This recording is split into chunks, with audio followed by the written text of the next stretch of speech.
Bismillahirrahmanirrahim. Assalamualaikum warahmatullahi wabarakatuh. Alhamdulillahi wahda, wassalatu wassalamu ala rasulillah. Sahabat Fairy Channel, rahimakumullah. Pembahasan pada hari ini kita akan mengambil ibrah dan pelajaran dari satu kisah yang ulama menyebutnya dengan kisah Ashabul Ghar.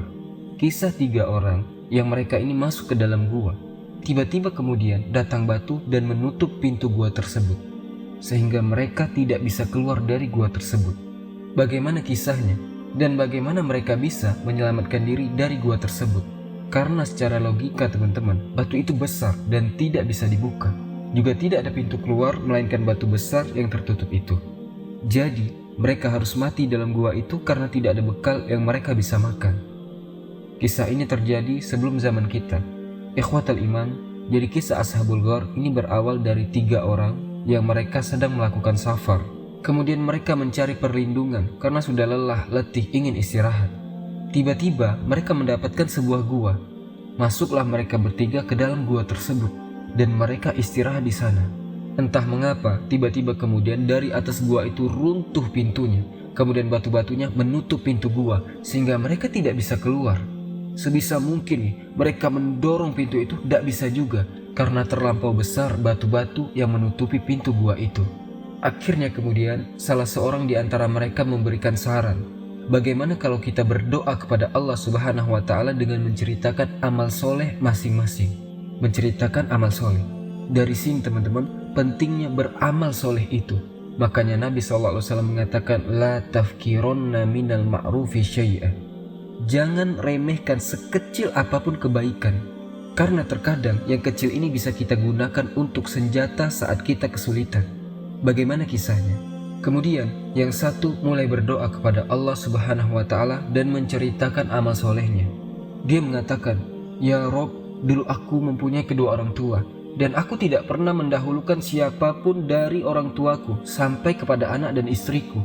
Dan pemuda ini sudah bersumpah kepada Allah untuk mendahulukan orang tua dibandingkan anak dan istrinya. Jadi kebiasaan orang ini karena dia adalah pengembala kambing. Jadi siang-siang antara zuhur dan asar biasanya dia memerahkan susu kambing, kemudian menyerahkan kepada orang tuanya sebelum dia memberi minum anak dan istrinya. Itu kebiasaan dia seperti itu, setiap hari dia lakukan. Sampai suatu ketika, karena ada kesibukan, akhirnya terlupakan siang itu dia tidak mengantar air susu sampai kemudian malam pun menjadi gelap. Maka dia terkaget. Akhirnya langsung cepat-cepat memerahkan susu dan langsung bergegas menemui orang tuanya. Kemudian setelah sampai, datang ke rumah orang tuanya. Ternyata orang tuanya itu sudah tertidur. Lah ketika itu anaknya sampai merangkak meminta air susu itu karena dia kehausan. Sampai nangis anaknya. Tetapi bapaknya ini karena sudah bersumpah tidak akan mendahulukan istri dan anak-anaknya. Dia tidak memberikan air susu itu kepada anaknya walaupun nangis anaknya. Kemudian karena melihat kedua orang tuanya sedang tidur, maka sebagai balasan karena dia sudah melakukan kesalahan, harusnya siang-siang dia bawa susu itu. Tetapi karena malam, akhirnya dia pun mengazab dirinya sendiri. Mengikop dirinya, menghukum dirinya dengan berdiri di depan orang tuanya yang masih tertidur. Sampai kemudian pagi hari orang tuanya bangun, kemudian diserahkannya air susu itu. Kemudian barulah dia memerahkan untuk anak dan istrinya. Kemudian mengatakan, ya Rob, kalau amalan saya ini mendahulukan orang tua saya dibandingkan anak istri saya ini bagian daripada ibadah dan ada pahalanya, farrij ana ma nahnu fi. Tolong bukakan pintu gua itu. Subhanallah, dengan izin Allah Subhanahu wa Ta'ala, tiba-tiba pintu gua itu bergeser. Masalahnya gesernya itu cuma sedikit. Mereka masih tidak bisa keluar. Kemudian orang kedua, dia mulai bercerita. Ia menceritakan amal solehnya. Dia mengatakan, ya Rob, dulu aku tertarik dengan anak perempuan pamanku karena kecantikannya yang luar biasa. Aku coba menggoda dia, tidak bisa. Aku iming-imingi harta juga tidak bisa. Aku lamar juga tidak mau. Tetapi aku sangat mencintainya. Jadi dengan berbagai macam upaya ku lakukan agar gadis itu mau, tapi tetap saja dia tidak mau denganku. Dan gadis itu adalah wanita soleha yang menjaga kehormatan dan kesuciannya dan sangat menghargai keluarganya. Sampai suatu ketika terjadilah kelaparan, paceklik hebat, sehingga akhirnya banyak orang kelaparan di mana-mana, termasuk keluarga perempuan ini. Sementara laki-laki yang menaksir ini adalah orang kaya. Maka tiba-tiba kemudian tidak disangka gadis itu datang meminjam uang untuk keluarganya. Maka kemudian laki-laki ini pun memanfaatkan kesempatan ini. Dia pun siap menyediakan uang 120 dinar. Dan dengan catatan agar dia bisa berzinah dengan wanita itu, bisa menggauli wanita itu. Itu saja, tidak usah diganti uangnya, saking dia terlalu mencintainya. Akhirnya sepakatlah, terpaksalah wanita itu menuruti keinginan laki-laki ini. Karena apa? Dia mengingat bagaimana kondisi keluarganya yang kelaparan. Mau tidak mau harus dilakukan. Mau pinjam kemana lagi? Akhirnya di malam itu, ketika hendak terjadi perzinahan, sudah sama-sama membuka pakaiannya dan hampir terjadi perzinahan. Kemudian wanita ini mengingatkan laki-laki ini dan mengatakan, "Ittaqillah ya fulan." Bertakwalah kau kepada Allah wahai fulan. Ketika dia mendengar wanita itu mengatakan seperti itu, maka laki-laki ini langsung kaget. Kemudian dia takut dan dia pun langsung menyuruh pergi wanita itu dan membawa semua pinjamannya tanpa harus dikembalikan. Dan kemudian dia mengatakan dalam gua itu, "Ya Rob, kalau Affaf menjaga kehormatanku kepada wanita ini sebuah ibadah, ada pahalanya. Farij ana ma nahnu fi." Tolong geserkan pintu gua itu. Akhirnya kemudian tergeserlah pintu gua. Tapi juga masih tidak bisa keluar karena baru sedikit masalahnya. Sekarang sisa orang ketiga nih. Akhirnya orang ketiga ini dia berdoa kepada Allah Subhanahu wa Ta'ala. "Ya Rob, dulu aku orang kaya, aku punya kebun dan aku banyak sekali pekerja yang bekerja di kebunku. Suatu ketika di saat mereka gajian, mereka aku bayar seluruh karyawan yang bekerja di kebunku kecuali satu orang. Enggan dia, tidak mau digaji. Dia marah karena merasa kurang dengan gajinya. Dia pengen ditambah. Akhirnya dia tidak mengambil gajinya, kemudian dia pergi. Dan saat itu aku merasa bersalah, maka gajinya orang ini kusimpan. Kemudian aku belikan 2 ekor unta. Kemudian karena lama datang orang ini, akhirnya unta ini beranak. Kemudian beranak lagi, sampai akhirnya unta itu 1 lembah banyaknya. Tiba-tiba sudah entah berapa puluh tahun orang ini pergi. Mungkin dia berhajat untuk mengambil upahnya. Mungkin dia sedang kesulitan di kala itu. Datanglah dia kepada orang tadi dan meminta gaji yang dulu pernah hendak diberikan, tapi dia enggan. Tiba-tiba kata orang ini, "Gajimu ada di lembah." Akhirnya dibawalah dia ke lembah. Di lembah rupanya dia melihat ada peternakan unta yang banyak. Kemudian kata orang ini, "Itulah gajimu, ambil semuanya." Orang ini mengatakan, "Apa kau hendak mengejekku? Berapalah gajiku dengan unta-unta itu?" katanya. Kemudian dia menceritakan, "Saat kau pergi, uangmu kubelikan unta kecil, 2 ekor jantan dan betina. Kemudian kurawat sampai besar. Kemudian beranak. Sekarang sampailah selembah itu untamu. Itulah gajimu, ambil." Oh, senang dia. Akhirnya diambil, kayalah dia. Kemudian pemilik kebun ini mengatakan, "Ya Rob, kalau memang amanahku kepada pekerjaku ini sebuah pahala, farij ana ma nahnu fi." Tolong geserkan pintu gua itu. Akhirnya tergeserlah pintu gua sehingga 3 orang ini bisa selamat dan keluar dari gua tersebut. Teman-temanku seiman, di sini ada 3 poin.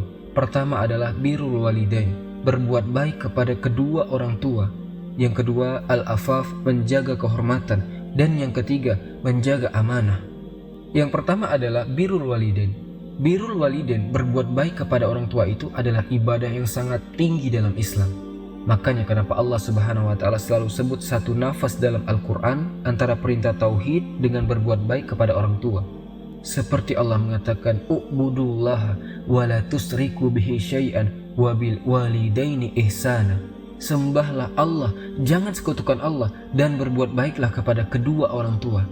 Lah di antara yang paling penting dari semua yang penting, ihsan, berbuat baik kepada orang tua itu adalah menjaga hati orang tua. Itu paling penting tuh. Hasan al-Basri menangis ketika ibundanya meninggal dunia. Sampai muridnya heran, kok Hasan al-Basri, ulama besar, ulama tabi'in bisa menangis seperti tangisan anak-anak? Ketika ditanya, "Ya Imam, kenapa kau menangis seperti ini?" Kata Hasan al-Basri mengatakan, "Demi Allah, dulu sewaktu kedua orang tuaku masih hidup, terbukalah 2 pintu surga bagiku. Sekarang salah satu pintu itu sudah tertutup, tinggal 1. Menunjukkan apa? Orang tua itu pintu menuju surga, jangan disia-siakan. Zaman sekarang tidak, ada anak gugat orang tuanya karena harta waris. Anak loh, Orang tuanya ada hutang sama dia, hutangnya itu ditagih. Udah kayak debt collector. Subhanallah. Padahal badan kita ini milik orang tua. Makanya Rasul mengatakan, anta wa maluka li abik.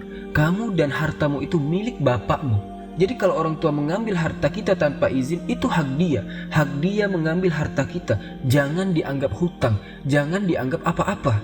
Karena bagaimanapun, kalau bukan karena kedua orang tua, Anda tidak lahir ke sini.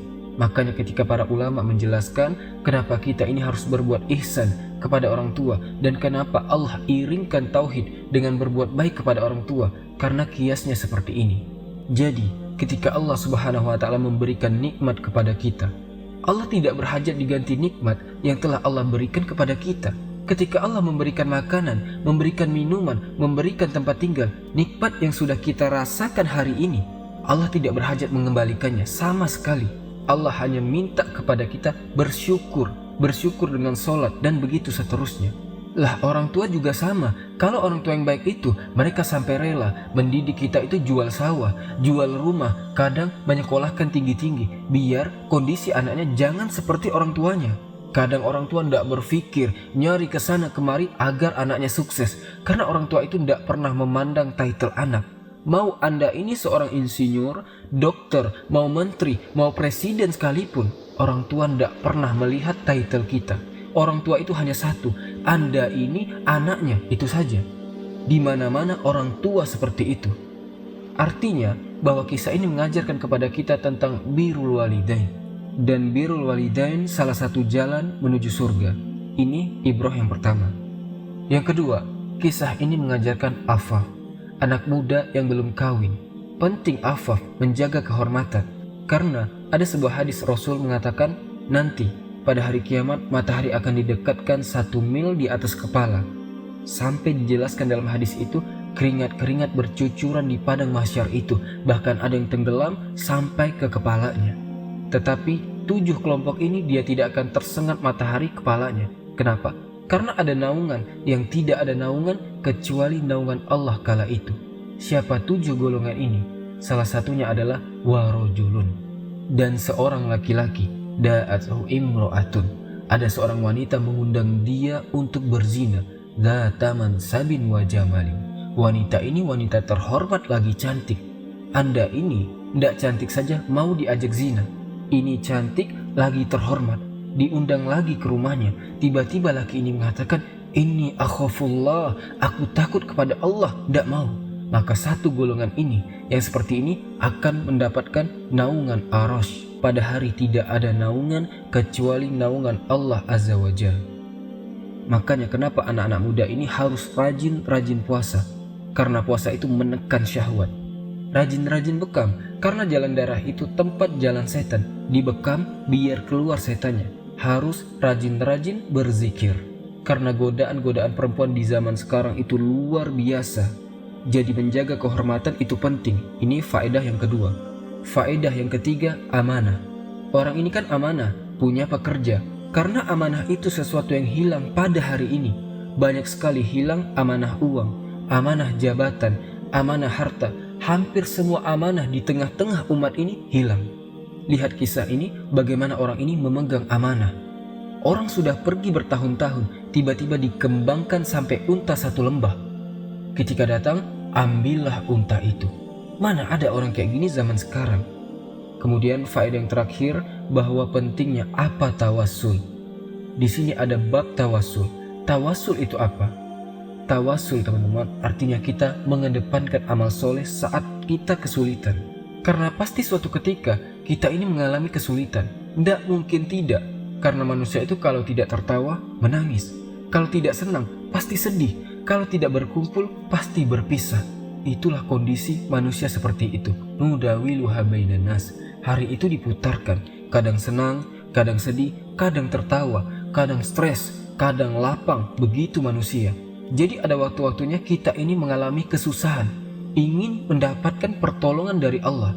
Entah kita sakit parah, entah kita susah ekonomi, entah ditimpa masalah apapun dan tak mampu untuk menyelesaikannya. Maka bagaimana caranya kita keluar dari ini?